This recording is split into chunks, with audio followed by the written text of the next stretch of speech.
The sun beat down fiercely that afternoon in the bustling city of Ouagadougou. The air was thick with dust as vendors hollered their prices at passing customers. Motorcycles darted like silver flashes between the slow-moving cars, weaving through the crowded streets with practiced ease. The smell of roasted corn wafted through the air, mixing with the aroma of spices and fresh produce from the market stalls. In the midst of the lively chaos walked an old man named Mr. Dumbia.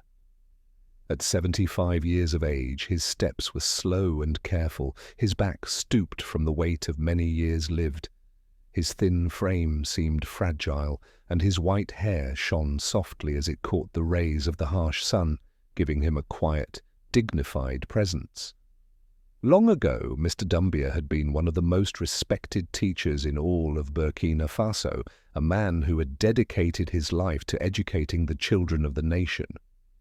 His classrooms had nurtured generations of young minds, many of whom went on to hold important positions in society.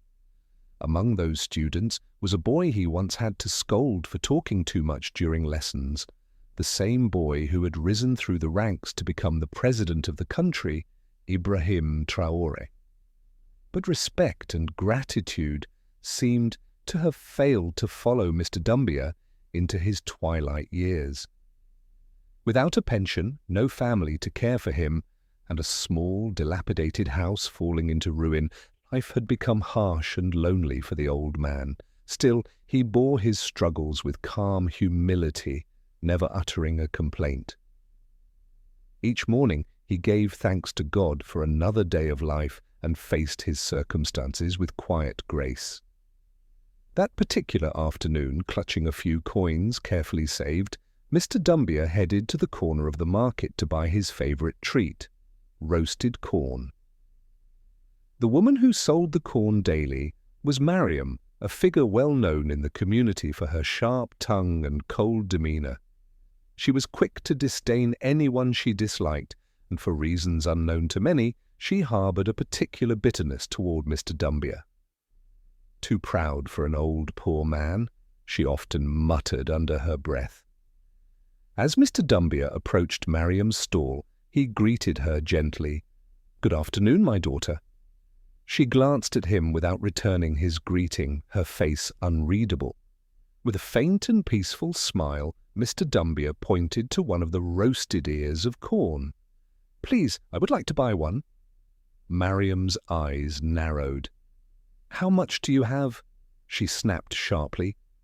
The old man slowly reached into his pocket, retrieving his few coins, and with a trembling hand offered them to her. Mariam's face hardened instantly. "That's not enough," she shouted loudly, drawing the attention of nearby market-goers. "You think you can cheat me, old thief?" Mr. Dumbia's eyes widened in shock and pain. "My daughter, I only want one corn. This is the price I always pay." But Mariam seemed bent on confrontation. She snatched the corn from the fire with a loud clatter and raised her voice even higher, compelling the market to listen. "Thief! Thief! This old man is trying to steal from me! Somebody help!" Heads snapped toward the commotion, and a crowd quickly gathered. Traders, buyers, and passers-by alike began to shout insults at the frail old man without even seeking an explanation. "How disgraceful, stealing at your age!" one woman cried out. Another man muttered accusations, and some even shoved Mr. Dumbia roughly. Tears welled up in his eyes as he raised his trembling hands in a plea. "Please," he begged softly, his voice barely audible over the chanting crowd. "I am not a thief. I gave her my coins. I only wanted one corn." But Mariam's cries pierced the market. "I caught him trying to run. This man is wicked." Many pulled out their phones, recording videos, while most ignored the old man's desperate denials. Mr. Dumbia's heart shattered inside him. In all his years, he could never have imagined being humiliated like this, accused of theft in front of strangers. Just then, a black official car rolled steadily past the market. Inside sat President Ibrahim Traoré, returning from a long meeting. The shouting startled him, and he ordered his security officer sharply, "Stop the car!" The vehicle halted beside the crowd, and the president stepped out quietly. His eyes scanned the tumult until they landed on the frail old man surrounded by angry voices. His chest tightened with pain. He knew that face instantly. "My teacher," Ibrahim whispered to himself, his voice heavy with sorrow. Without hesitation, President Ibrahim Traoré pushed through the crowd. His guards instinctively tried to clear the way, but he raised a hand. "No," he commanded firmly. "Let me handle this myself." The noise in the market fell into sudden silence. People froze in disbelief, their mouths agape, some gasping, others stepping back. No one expected the president himself to intervene. Mariam, still the loudest voice of accusation, faltered mid-cry. Her face turned pale, and her hands trembled. "President, good afternoon, sir," she stammered. Ibrahim ignored her for the moment as his eyes searched for the trembling figure in the center of the circle. "Mr. Doumbia," he called softly. The old man lifted his tear-streaked face toward the voice. When he recognized his former pupil, his lips quivered. "Ibrahim, my son," he whispered, barely able to believe it. The president walked directly to him, grasped his frail hands gently, and spoke with deep respect. "Please, sir, sit down." A guard quickly brought a small chair, and Ibrahim carefully helped Mr. Doumbia lower himself onto it. Then, turning to the crowd, his calm voice rang out with authority. "Who accused this man of stealing?" The market went dead silent. No one moved. Finally, Mariam hesitantly raised a shaking hand. "Sir, it was me." "Speak clearly," Ibrahim commanded. Mariam's voice broke as she explained, "He came to my store for corn, sir. I told him the price. He refused to pay it and tried to take one without giving enough." The president listened quietly as she finished. Then, turning back to his old teacher, his voice softened. "Sir, is this true?" Mr. Doumbia shook his head, tears still running down his cheeks. "My president, I gave her all the coins I had. I only wanted one corn, nothing more." Ibrahim nodded once, then faced Mariam again. His expression grew stern, his voice firm. "So you accuse a man who has shaped generations of children in this country of stealing roasted corn? Have you no shame?" The crowd shifted uncomfortably. Heads dropped. Whispered regrets spread among those who had shouted insults moments before. Mariam's forehead glistened with sweat. I didn't mean—" she started weakly. Ibrahim's voice rose sharply. "You shouted thief in front of the entire market. You called the crowd to insult him. You tried to destroy his name because of your hatred." Tears welled in Mariam's eyes, but she was speechless. President Traoré shook his head slowly, his anger tempered but cutting deeply. "You said he looked proud. But let me tell you the truth. This man is one of the greatest in our nation. While you were still in your mother's womb, he was in classrooms building the future of our country." The crowd lowered their eyes, feeling the weight of shame settle over them. The insults they had hurled now echoed painfully in their minds. Raising his voice so all could hear, the president declared, "Do you people even know who this man is? Without him, I might not be standing here today as your president." He placed a steady hand on Mr. Doumbia's shoulder. "This man taught me in primary school. He taught me to read, write, and respect others. When I misbehaved, he corrected me. When I was weak, he guided me. Because of him and teachers like him, I became the man I am today." His voice cracked with emotion before sharpening again. "And yet today you gathered like wild animals to shame him over one roasted ear of corn. What has happened to our hearts? Why are we so quick to judge and destroy? Why do we choose hatred instead of truth? The market was silent. Some wiped tears from their eyes, others stared at the ground, unable to meet the president's gaze. The weight of his words pierced their souls. Then, pointing directly at Mariam, his voice thundered. "You will be arrested for false accusation. You lied out of hatred.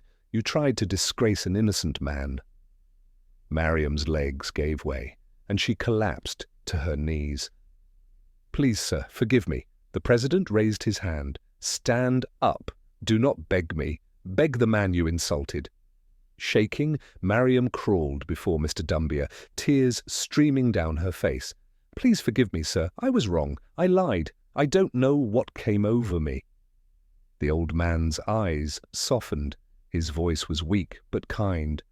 "My daughter, I forgive you, but never again destroy someone's name because of hatred."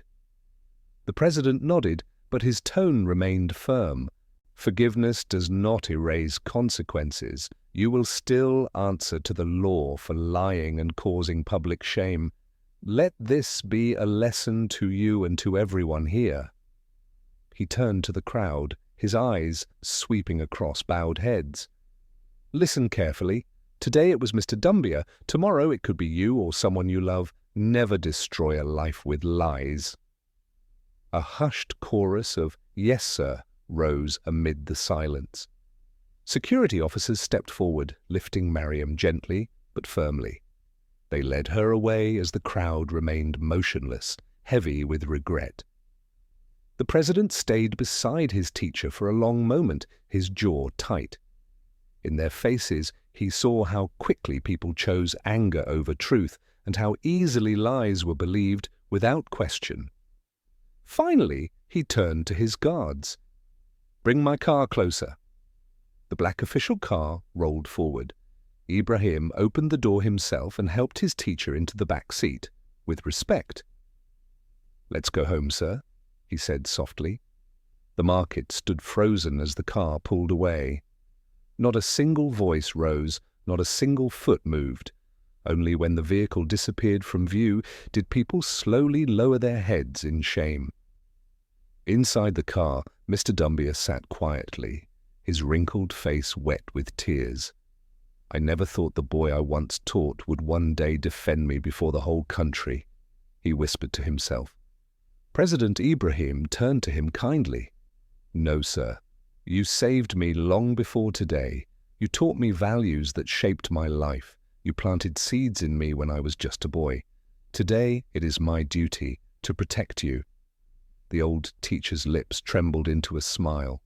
"I am proud of you, Ibrahim, very proud." They rode home in silence until the president spoke again. "Do you know that many of your former students still honor you? You raised doctors, lawyers, soldiers, farmers, even leaders. Your lessons built this nation."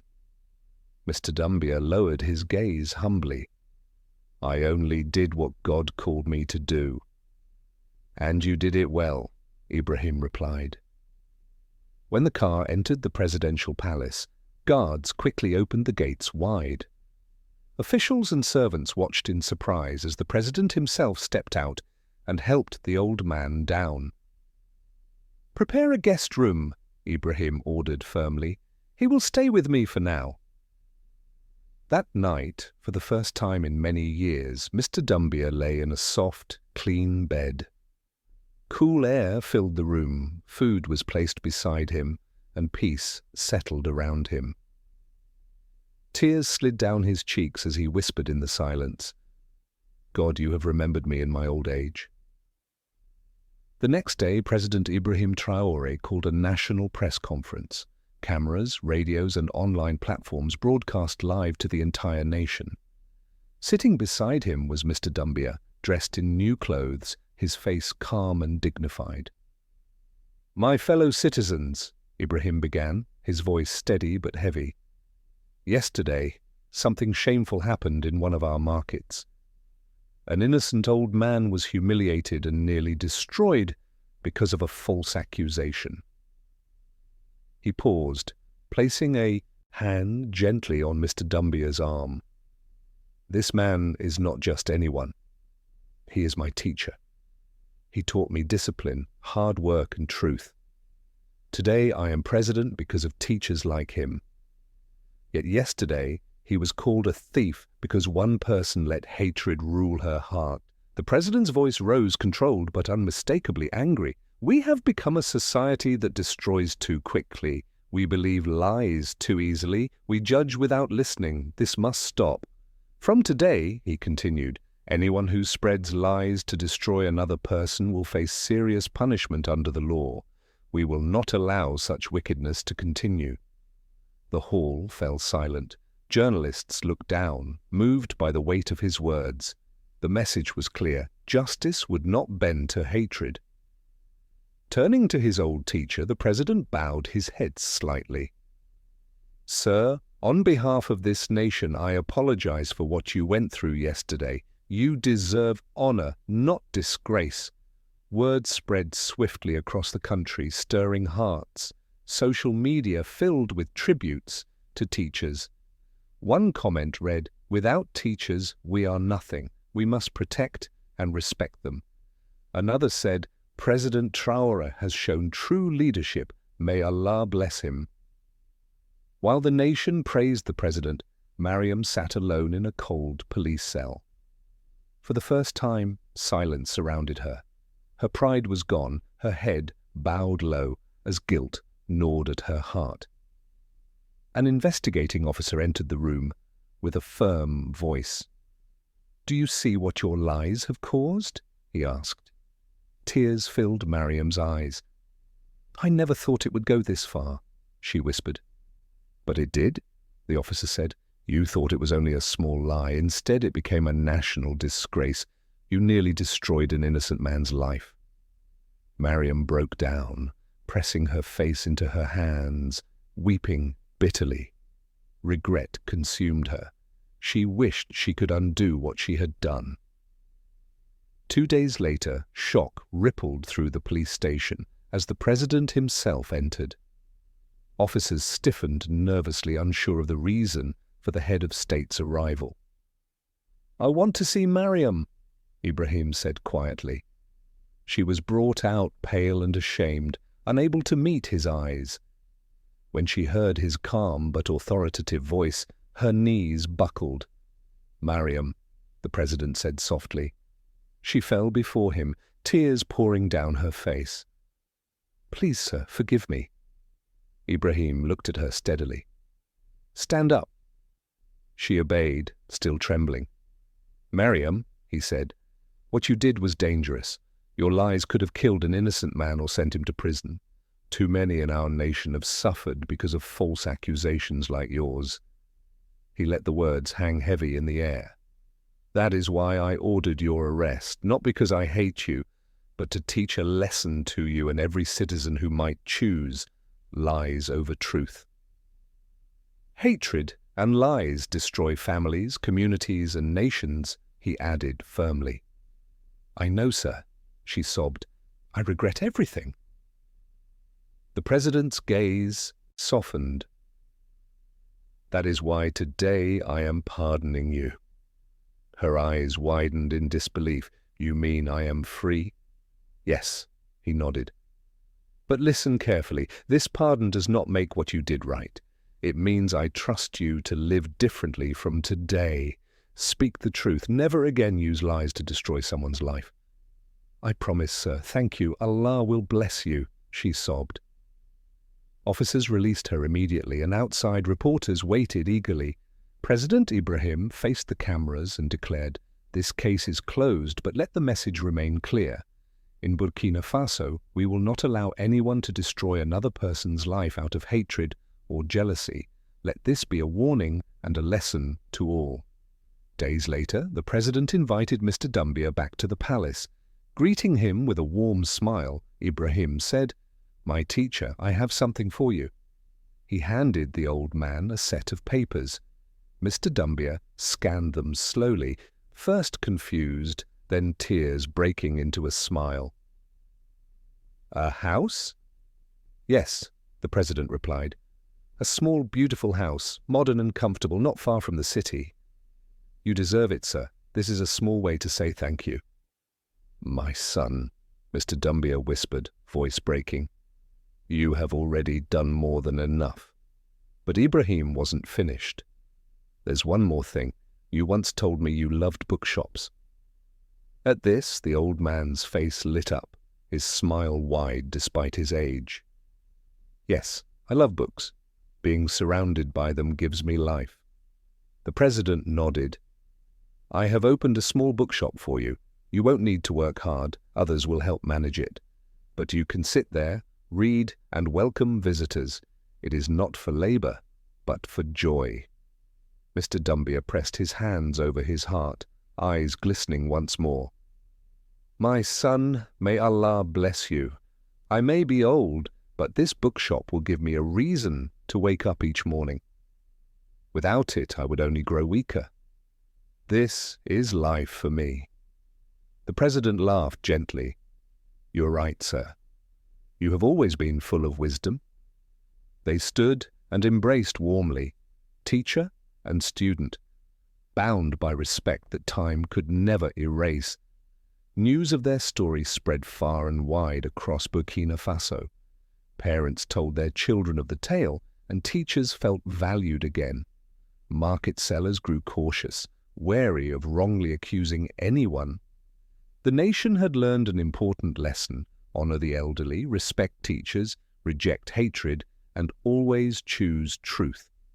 For Mr. Dumbier, his final years were not spent in shame, but in peace, surrounded by books, by visitors, and by a country that finally gave him the dignity he deserved. President Ibrahim Traoré had once again shown the heart of a true leader, firm when justice was needed, merciful when mercy could heal, and always committed to the dignity of his people. This story reminds us that lies can destroy lives, but truth and respect can restore dignity. It calls on all of us never to judge too quickly, never to allow hatred to guide our actions, and always to honor those who shaped our future, especially our teachers and elders. If this story moved the heart, it is a call to spread kindness and truth wherever there is darkness. Share it, hold it close, and let it inspire a world where respect and justice prevail.